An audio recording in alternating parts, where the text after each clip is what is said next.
et bienvenue sur votre chaîne de télévision Carrefour des adorateurs dans votre émission Portrait d'adorateur. Alors aujourd'hui, j'ai le plaisir de recevoir pour vous un auteur, un écrivain, la sœur Espérance Victoire Yanga.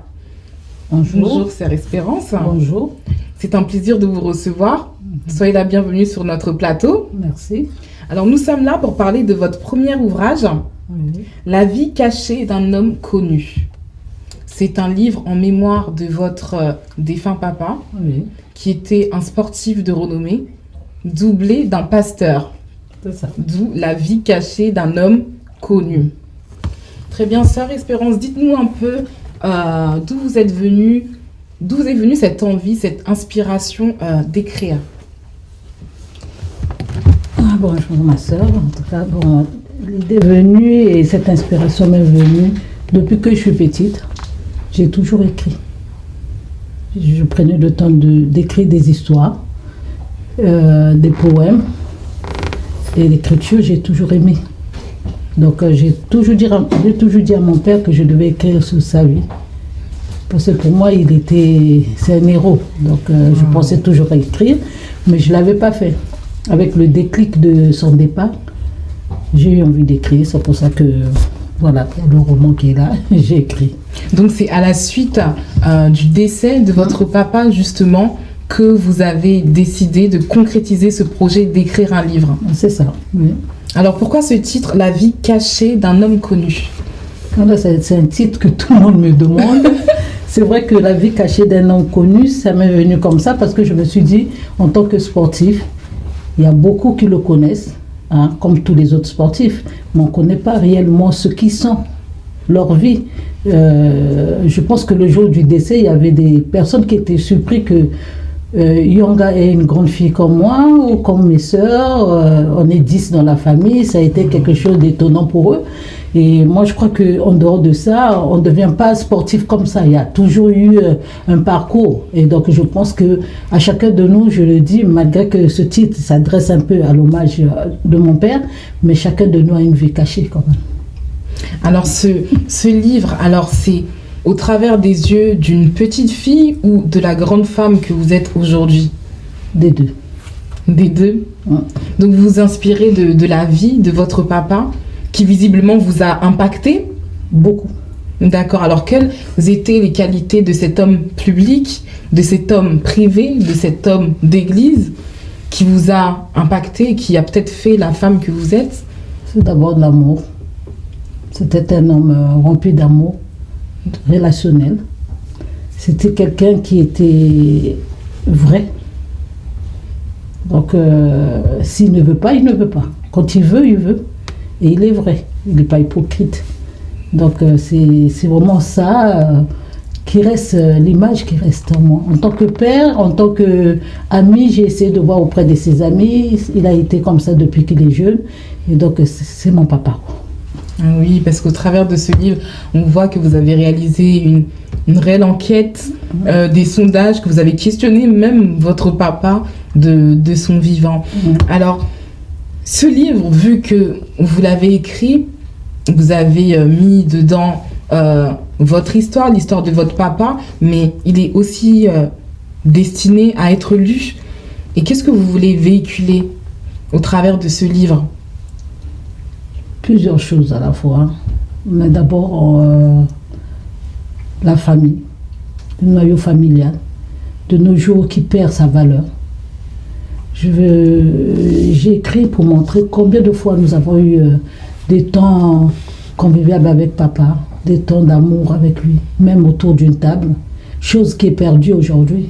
Parce qu'aujourd'hui, on voit des enfants rarement mangent même à table avec leurs parents. Vous voyez, ils sortent, ils reviennent, ils ont déjà leur hamburger, ils sont dans la chambre, ils grignotent. Alors que mon père, il me disait, autour d'une table, il y a un secret. Ça, déjà, c'est très important pour moi, parler de la famille autour de ça. Parler aussi de ceux qui rêvent d'être une autre personne demain. Ça ne tombe pas du ciel, c'est un travail de fond. C'est aussi pour encourager les jeunes, pour leur dire que oui, demain je vais être star. Ça ne se rêve pas seulement, mais tout va de pair. On fonctionne, on fait tout à la fois. Donc c'est ce que Yanga a fait en tant qu'orphelin, avec sa bougie, souffler sur sa bougie, mais il prenait son cahier. Donc il allait au sport. On ne sait pas comment il a acheté ses bottines, mais je sais qu'il a fait son foot parce qu'il voulait être ce Yanga qu'on a connu en tant que footballeur. Ça aussi, c'est la deuxième chose que je vais véhiculer. Et la troisième chose, c'est de pouvoir montrer aux personnes qu'on est de passage sur terre. Étant l'amour que j'avais pour mon père, j'ai jamais vu derrière lui la mort, ni devant lui la mort. J'ai jamais pensé c'est l'homme que j'aimais, donc je suis là, je le regarde sans penser qu'il va mourir demain. Mais son départ m'apprend que on a encore, je le savais, mais là j'ai la confirmation qu'on est tous de passage et que chacun de nous doit préparer sa vie, car le lendemain ne nous appartient pas, il appartient à Dieu. Très bien, c'est vrai que à travers ce livre, on voit les valeurs justement que vous ont inculquées votre papa, les valeurs de l'amour, les valeurs du travail, parce que c'était un sportif de renom, effectivement, pour en arriver là, c'est du travail. On a également, j'ai parcouru le livre, j'ai lu, on voit l'homme qu'il était, le mari qu'il était. Oui. On voit l'ami qu'il était, le père qu'il était, le mari qu'il était, le papa qu'il était, et toutes ces valeurs-là qu'il a réussi à vous transmettre. Et je me pose une question, parce que c'est vrai, quand on a atteint une gloire comme ça, parce que c'était un sportif de carrière très populaire dans ces quartiers, qui a d'ailleurs traversé les frontières, traversé les continents pour ça, et il a terminé homme de Dieu, entre guillemets, terminé. Et comment cette transition, parce qu'on voit aussi que dans le livre, papa Alphonse Yanga, du haut de sa popularité, bel homme, a aussi connu les plaisirs qui sont avec cette posture-là, avec ce statut-là, cette position-là. Comment cette transition? Rappelons qu'il est resté avec sa femme 50 ans. 50 ans. Je suis curieuse de savoir, et je pense nos spectateurs aussi, de savoir que c'est possible d'avoir cette vie de strass, de paillettes, et devenir aussi homme de Dieu. Est-ce que vous pouvez nous témoigner?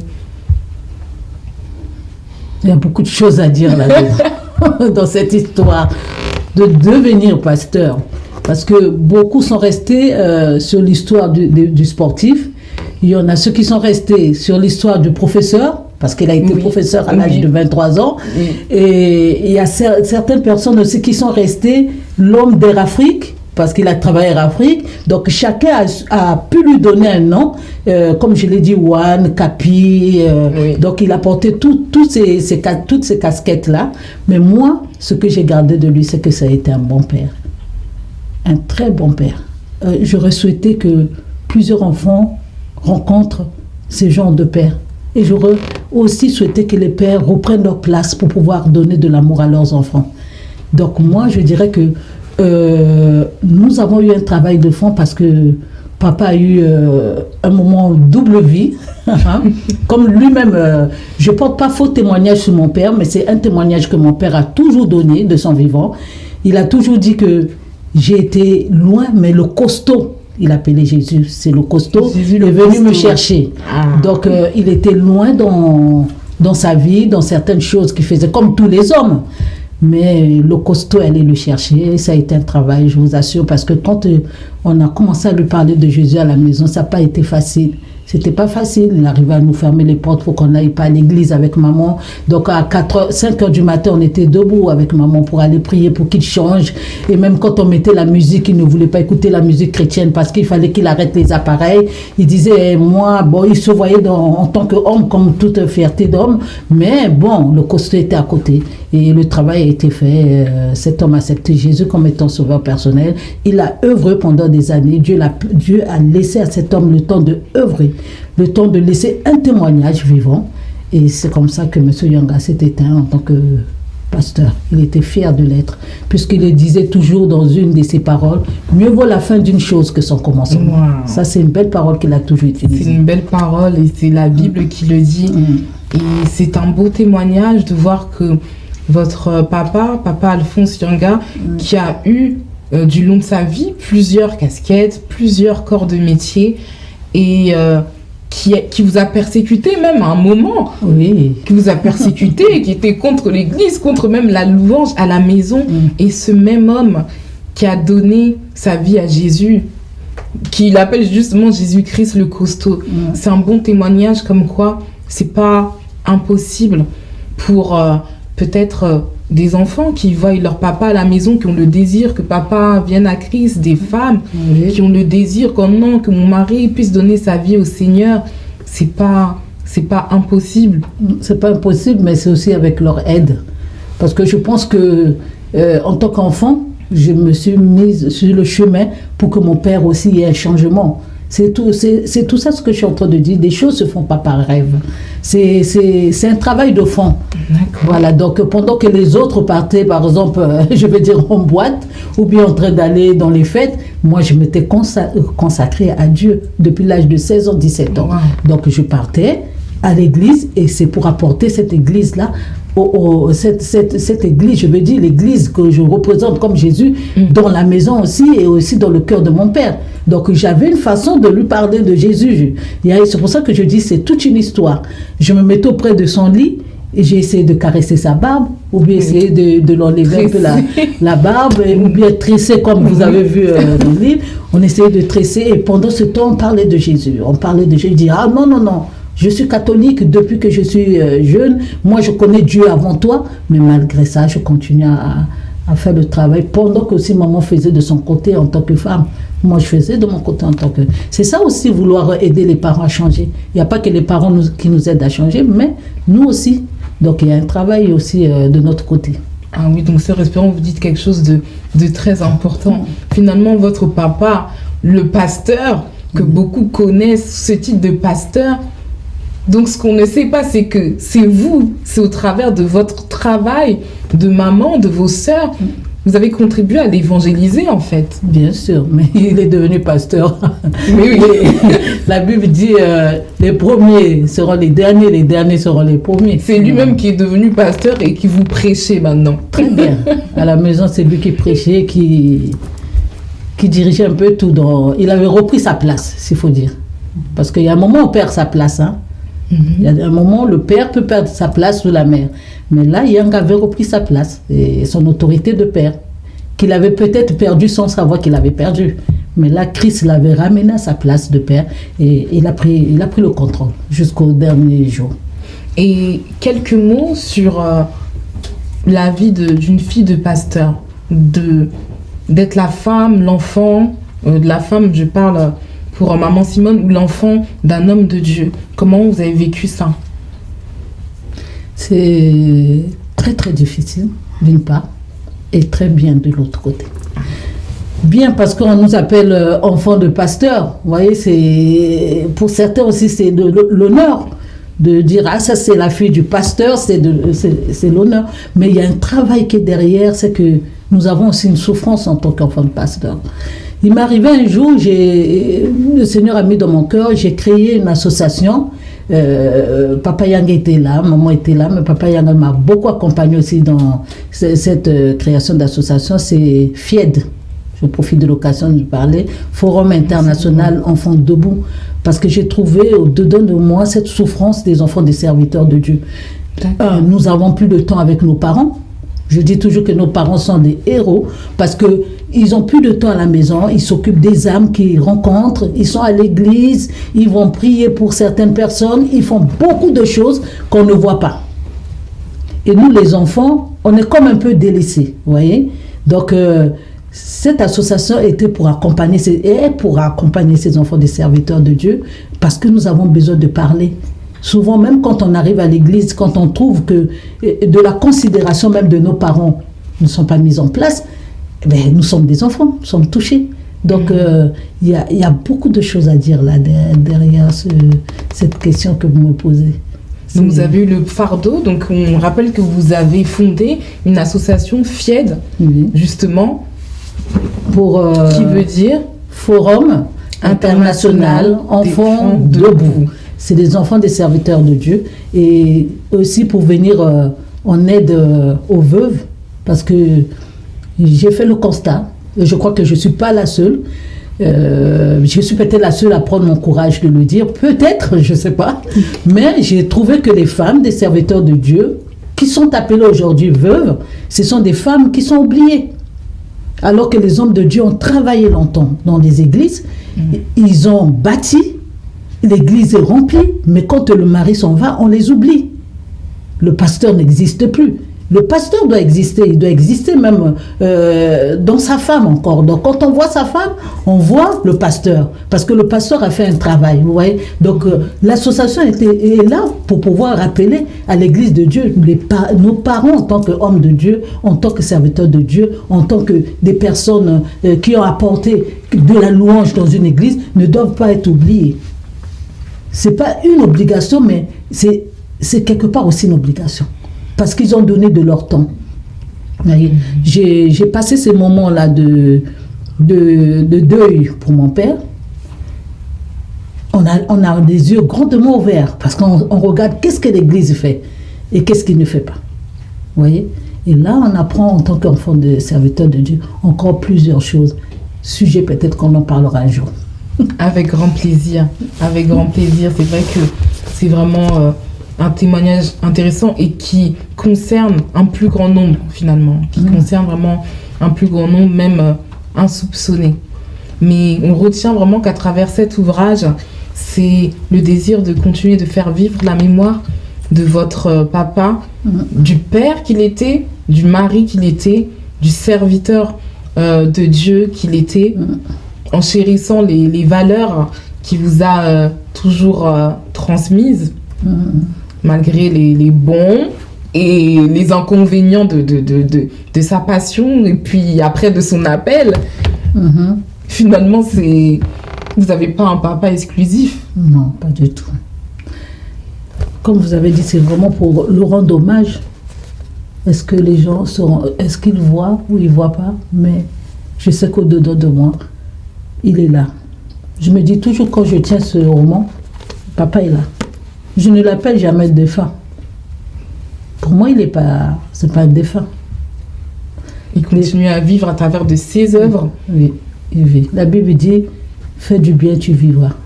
Et mon père a fait du bien. Je crois qu'il vit encore. Je le sens vivre encore. Je pleurais beaucoup quand j'écrivais ce livre, mais depuis, je me suis rendu compte que depuis que tout est fini, je pleure plus comme avant. Ça peut arriver que je pense à lui. Même à cet âge, on ne va jamais l'oublier. C'est ce que j'ai dit, le deuil n'existe pas pour moi. Le deuil, c'est quand je fermerai mes yeux. Parce que c'est quelqu'un qui m'a marqué, qui restera. Même à travers mes enfants, à travers moi-même, à travers mes frères et sœurs, il restera. Il n'y a pas de deuil, il n'y a pas de défunt pour moi. Si Yanga est là, il restera là. Ses petits-enfants savent qu'il est là. Les arrière-petits-enfants sauront qu'il a été là. Donc... je le rends hommage à travers ça, à travers ce livre.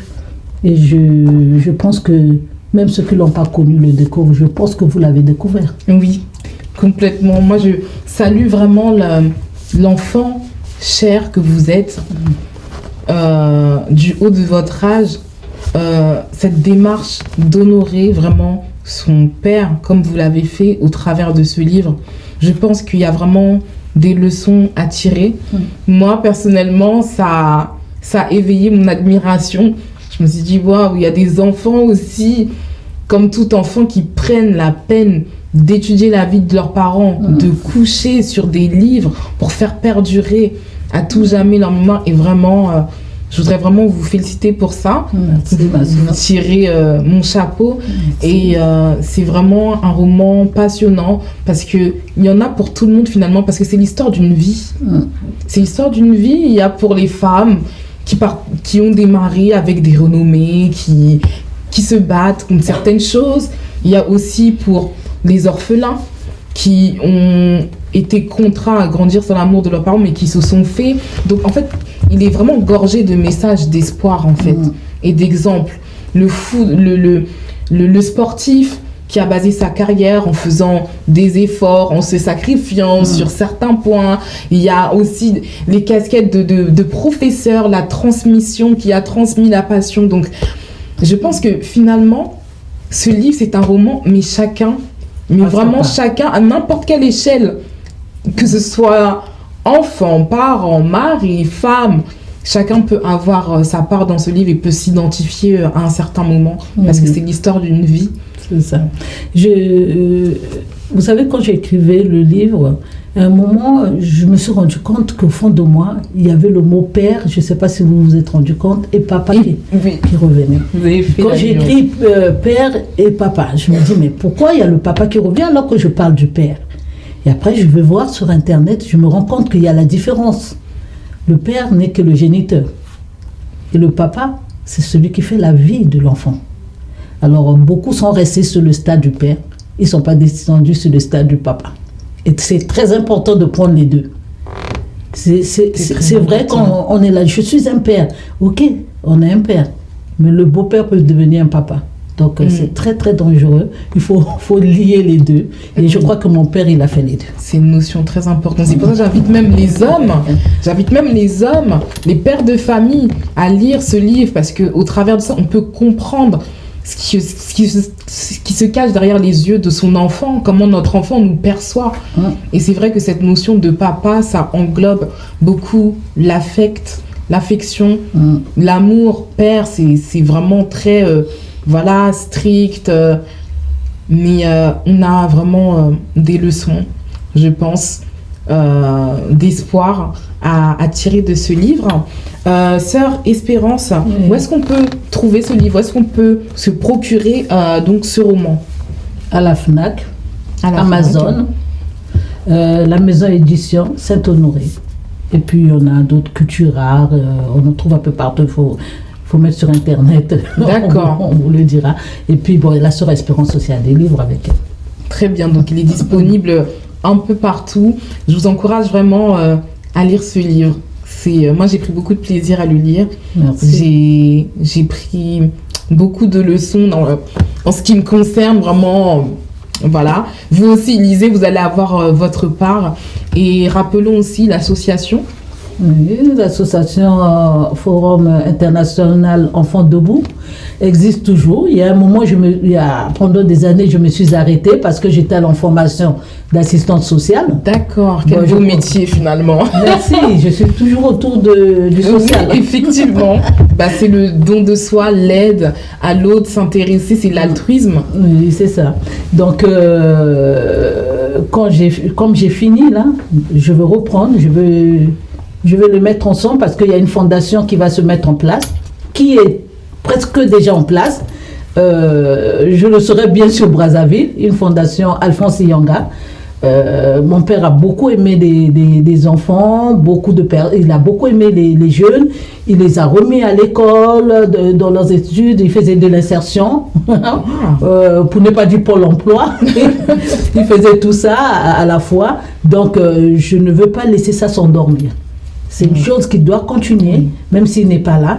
Donc, la fondation va être là. La fondation va être derrière les anciens joueurs, que je profite aussi de saluer et de remercier, parce que ces joueurs ont bien voulu m'accompagner pendant l'écriture du livre. Et personne n'a refusé de me parler de Yanga. Et je remercie aussi ma maman qui a bien voulu, parce que c'est une histoire de vie. Il n'est pas permis à tout le monde de raconter son histoire comme ça, mais je voudrais bien rassurer tout le monde que c'est avec la permission de Madame Yanga que j'ai publié aussi ce livre. Donc je remercie aussi Madame Yanga, ma famille, mes frères, mes soeurs, mes enfants qui m'ont supporté pendant ces moments, parce que ça n'a pas été facile. Quand je pleurais, je me réveillais tard dans la nuit, c'est eux qui étaient là pour me consoler, pour m'encourager. Ton papa allait se reposer, il ne faut pas trop pleurer. Donc ils ont été là, je leur remercie, je remercie les nièces et tout le monde, toute la famille, toutes les personnes, sans oublier un de mes papas qui a été là pour l'écriture, voilà, qui vient de s'éteindre il y a 10 jours. Il s'appelle Papa Marcelin. Vraiment, il reste là dans mon cœur. Il a été là et il m'a soutenu jusqu'à la fin. Malheureusement, pendant que le livre sort, je croyais qu'il devait être là, Dieu l'a rappelé. Et je ne l'oublie pas, j'oublie pas Papa Hilaire aussi, celui qui a lu, et les autres, il y a des journalistes, tout ce monde. Je ne peux pas citer tout le monde, mais il y a eu des personnes qui m'ont encouragé, ils se reconnaîtront. Voilà, c'est ça. Très bien. Merci, sœur Espérance Victor Yanga, d'avoir été avec nous. Merci pour ce partage et ce fabuleux témoignage qu'on retrouve à travers ce livre. Merci à vous, chers téléspectateurs, de nous avoir suivis. On se retrouve très prochainement pour un nouveau numéro. Merci.